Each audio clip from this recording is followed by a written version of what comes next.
Sitamarhi. Music by Riya studio Khagaria.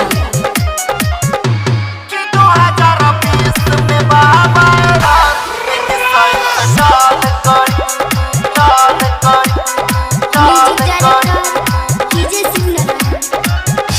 हे छठी देवी मैया सूर्य के पास कॉल करी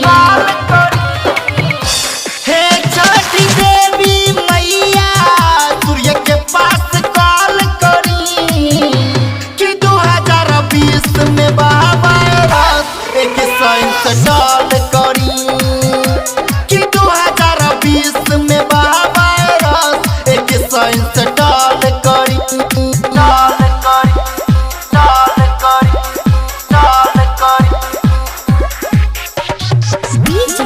Singer-Rajeev Sitamarhi. Music by Riya studio Khagaria.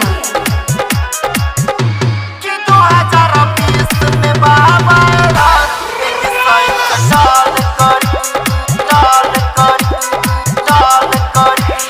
तहरे कृपा से छठी बरत कइलस तोनी के शक्ति बचाइलस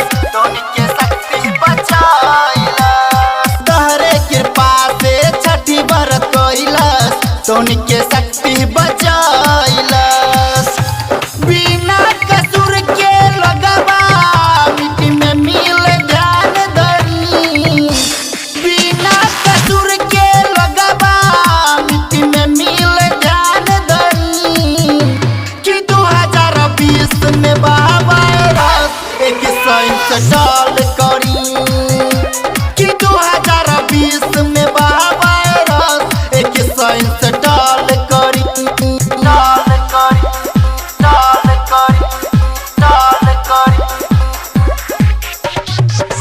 music by Riya studio Khagaria.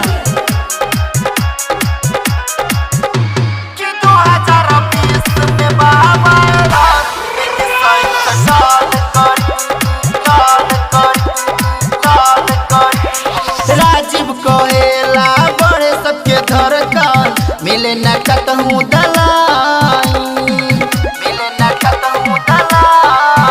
सारा दुनिया में बाई है वायरस के प्रकोप कैसे सृष्टि बच पाई करी तो से विनती मैया कुछहु पलान करी करी तो से विनती मैया कुछहु पलान करी कि 2020 में बाबा एक साल करी